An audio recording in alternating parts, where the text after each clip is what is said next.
Hello viewers, welcome to my channel before the nine. இன்னைக்கு இந்த வீடியோவில் நம்ம என்ன பார்க்க போகிறோம் அப்படின்னா, பக்ரீத் அன்னைக்கு எங்கள் வீட்டில் செஞ்ச ஹைதராபாத் ஸ்டைல் பிரியாணி 1.5 kg. அது எப்படி செஞ்சேன் அப்படின்றத ஒரு வீடியோவாக கவர் பண்ணியிருக்கேன். அதை போடுறேன் பாருங்கள். 1.5 கிலோ அரிசி, 1.5 கிலோ கறி, வெங்காயம், அளவுகள் எல்லாம் நான் டிஸ்கிரிப்ஷனில் கரெக்டாக கொடுத்துருக்கேன், அதில் பார்த்து செய்யுங்க. தக்காளி, கொத்தமல்லி, இஞ்சி பூண்டு பேஸ்ட், புதினா, பிரியாணி மசாலா, மிளகாய்த்தூள், லெமன் ஜூஸ், பச்சை மிளகாய், தயிர், பட்டை, கிராம்பு, ஏலக்காய். பட்டையை தவிர கிராம்பு, ஏலக்காவும் நல்லா தட்டிக்கலாம். இதில் நான் 2 கலர் ஆட் பண்ணுறேன். ஒன்று எல்லோ, இன்னொன்று வந்து ஆரஞ்சு. எப்படி செய்கிறதுன்னு பார்க்கலாம். அடுப்பு ஆன் பண்ணிக்கலாம். ஹைதராபாத் ஸ்டைல் பிரியாணியை பொறுத்த வரைக்கும் முதல்ல ஆனியன் ஃப்ரை பண்ணணும். பிரிஸ்டான்னு சொல்லுவாங்க. இதை நம்ம எப்படி பண்ணுறதுன்னு பார்க்கலாம். ஆயில் நல்லா சூடானதுக்கப்புறம் ஆனியன் ஆட் பண்ணுறோம். ஆனியன் வந்து ஓரளவு லைட் கோல்டன் ப்ரௌன் வரும்போது எடுத்துடணும். கரிஞ்சுதுன்னா அந்த ஸ்மெல்லும் நல்லா இருக்காது, டேஸ்ட்டும் நல்லா இருக்காது, கசப்பு டேஸ்ட் வந்துடும். ஸோ இந்த பக்குவம் வந்து சரியான பக்குவம். இந்த டைமில் எடுத்துடலாம், நம்ம அந்த ஆனியன் எடுத்துடலாம் வெளியே.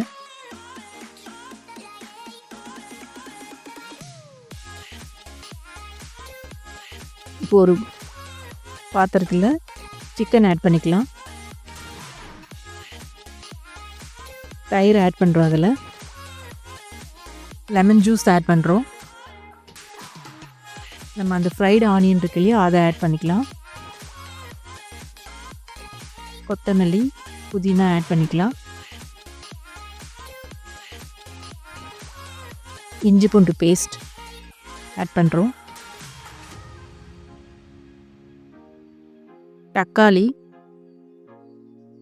இந்த சிக்கனுக்கு தேவையான அளவு உப்பு.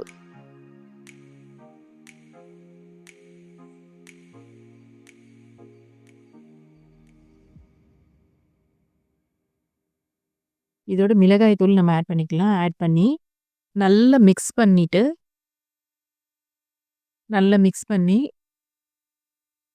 டிஸ்டர்ப் பண்ணாமல் நம்ம ஒரு 1/2 அன் ஹவர் அப்படியே வச்சிடலாம். ஃப்ரிட்ஜில் வச்சோன்னா கொஞ்சம் நல்லாயிருக்கும். அடுப்பு ஆன் பண்ணிக்கலாம். ஒரு அகலமான சட்டி எடுத்துக்கலாம். அந்த ஆனியன் ஃப்ரை பண்ண அந்த ஆயில் இருக்கு இல்லையா, அதையே நம்ம ஆட் பண்ணிக்கலாம். பட்டை, கிராம்பு, ஏலக்காய் இடித்தது போட்டிருக்கேன். இதோட மீதம் வச்சுருந்த அந்த வெங்காயம் இருக்கு இல்லையா, அதை ஆட் பண்ணிக்கலாம். நல்லா வதக்கி விடுங்க. இஞ்சி பூண்டு பேஸ்ட் ஆட் பண்ணி பச்சை வாசனை போகிற வரைக்கும் நல்லா கலந்து விடுங்க.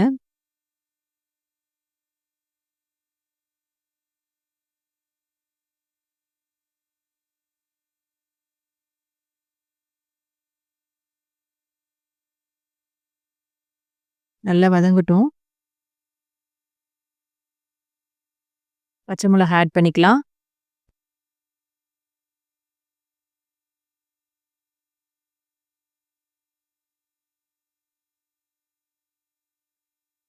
மிளகாய் தூள் இப்போவே ஆட் பண்ணிக்கலாம். அப்போ தான் கொஞ்சம் கலர் கிடைக்கும்.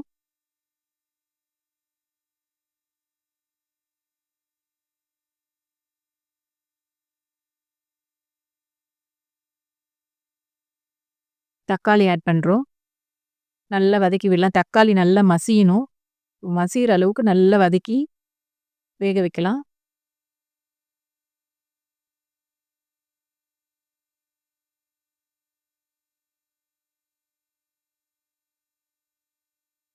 நல்லா மூடி வச்சதுக்கப்புறம் ஓரளவு வதங்கிருச்சு.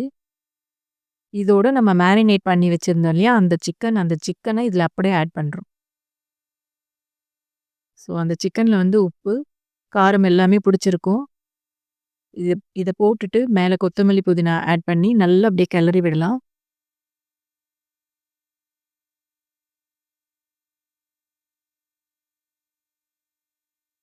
இப்ப சிக்கன் வந்து ஓரளவு நல்லாவே குக் ஆகட்டும். மூடி வச்சிரலாம்.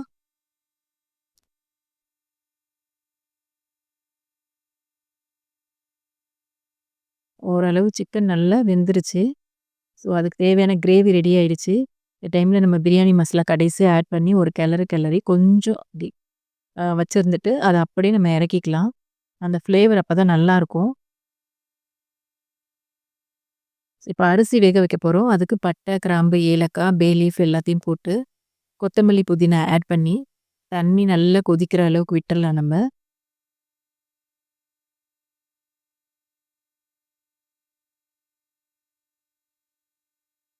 ஸோ, அரிசிக்கு தேவையான அ எண்ணெய் கொஞ்சம் ஆட் பண்றதுனால, அது கொஞ்சம் ஒண்ணு ஒண்ணா இருக்கும். ஒட்டாம வரும். ஸோ, ரைஸ்க்கு தேவையான உப்பு சரியான அளவு கரெக்ட்டா போடுங்க. அந்த உப்பு வந்து அந்த ரைஸ் சாப்பிடும்போது கரெக்ட்டா இருக்கணும். உப்பு குறைவா இருக்கக்கூடாது. கரெக்ட்டான அளவுல உப்பு போட்டுருங்க. தண்ணி நல்லா கொதிச்சிருச்சு. 1/2 மணி நேரம் நம்ம ஊற வச்ச அந்த பாஸ்மதி ரைஸ வந்து இப்ப நம்ம அதில ஆட் பண்ணிக்கலாம். அரிசி ஓரளவு வெந்துருச்சு. 4 நிமிஷம் வச்சா போதும். 4 நிமிஷத்துல ஓரளவு நல்லாவே ஒரு ஹாஃப் குக் ஆயிரும். ஸோ, இத நம்ம வந்து இப்ப வடிச்சுக்கலாம். ஏன்னா, நம்ம அடுத்து 20 நிமிஷம் தம் வைக்க போறோம். அதனால அரிசி வந்து பாதி வெந்தா போதும். 1 1/2 கேஜி வடிச்சாச்சு. வடிச்சதுக்கு அப்புறம் இப்படி தான் இருக்கு பாருங்க. அடுத்து அடுப்ப ஆன் பண்ணி பெரிய சட்டி வச்சிருக்கேன் பிரியாணி சட்டி. ஸோ, அதுல வந்து கீழ புடிக்காம இருக்கிறதுக்காக கொஞ்சம் ஆயில் அப்ளை பண்ணிக்கலாம். அந்த நம்ம கிரேவி ரெடி பண்ணி வச்சிருந்தோம் இல்லையா? வேக வச்ச சிக்கன் வச்சிருந்தோம் இல்லையா? அதுல பாதி வந்து இதுல சேர்த்துக்கலாம். அதுல அந்த ஆயில், அந்த கிரேவி இது எல்லாமே நம்ம அடியில சேர்த்துக்கலாம். மீதி இருக்க சிக்கனும் அந்த கொஞ்சம் கிரேவி மட்டும் நம்ம செகண்ட் பேட்ச்க்கு எடுத்து வச்சுக்கலாம். நல்லா ஓரம் எல்லாத்தையும் நல்லா ஸ்ப்ரெட் பண்ணி விடுங்க. எல்லா ஓரமும் நல்லா ஸ்ப்ரெட் ஆகட்டும். அந்த அரிசி வடிச்சோம் இல்லையா? அந்த ரைஸ்ல வந்து பாதி ரைஸ வந்து இதுல ஆட் பண்ணிக்கலாம். அந்த கிரேவி வந்து வெளிய தெரியாம ஒயிட்டா இருக்கிற அளவுக்கு. அந்த 2 கலர்ல எல்லோ கலர் ஆட் பண்றேன். ஆரஞ்சு கலர் ஒரு சைட்ல ஆட் பண்றேன். ஒரு கலர் இன்னொரு கலரோட மிக்ஸ் ஆகாத மாதிரி. ஸ்பூனுமே நீங்க தனித்தனி ஸ்பூன் யூஸ் பண்ணிக்கிறது பெஸ்ட்டு. அதுக்கு மேல வந்து ஃப்ரைடு ஆனியன் அததான் இப்போ வந்து ஸ்ப்ரெட் பண்ணி விட்டுட்டுருக்கேன். கொத்தமல்லி, புதினா அது மேல ஸ்ப்ரெட் பண்ணி விடலாம்.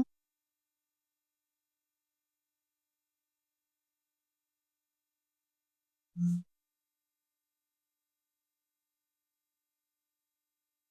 அது மேல மீதி வச்சிருந்தோம் இல்லையா? அந்த கிரேவிய நான் இப்போ போட்டுருக்கேன்.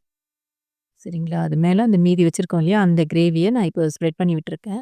அதுக்கு மேல நம்ம மீதம் வச்சிருந்தோம் இல்லையா? அந்த ஒயிட் ரைஸு அத நல்லா ஒரு இடம் கூட வந்து அந்த கிரேவி தெரியாத அளவுக்கு நல்லா ஒயிட் ரைஸ் மட்டும் கண்ணுக்கு தெரியிற அளவுக்கு ஸ்ப்ரெட் பண்ணி விட்டுட்டு, அதே ப்ரொசீஜர் தான். எல்லோ கலர், ஆரஞ்ச் கலர் 2 கலரையும் ஒண்ணோட ஒண்ணு மிக்ஸ் ஆகாத அளவுக்கு நம்ம ஆட் பண்ணிக்கலாம்.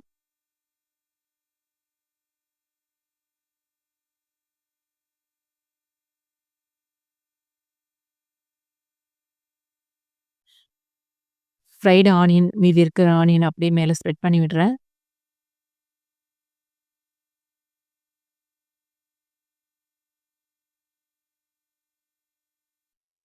கொத்தமல்லி, புதினா ஆட் பண்றோம். கலர்ஃபுல்லா இருக்கு பாருங்க பார்க்கவே.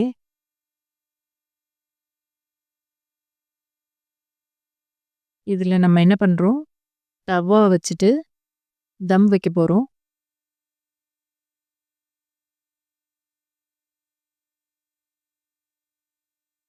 ஒரு சின்ன அ பேன்ல நம்ம கீ ஆட் பண்ணி, அந்த கீயோட கேஷ்யூ நம்ம ஆட் பண்றோம். கேஷ்யூ நல்லா ஃப்ரை ஆனதுக்கப்புறம், அந்த எண்ணெயோட சேர்த்து அந்த பிரியாணி மேல நம்ம அப்படியே ஸ்ப்ரெட் பண்ணி விட்டுட்டு,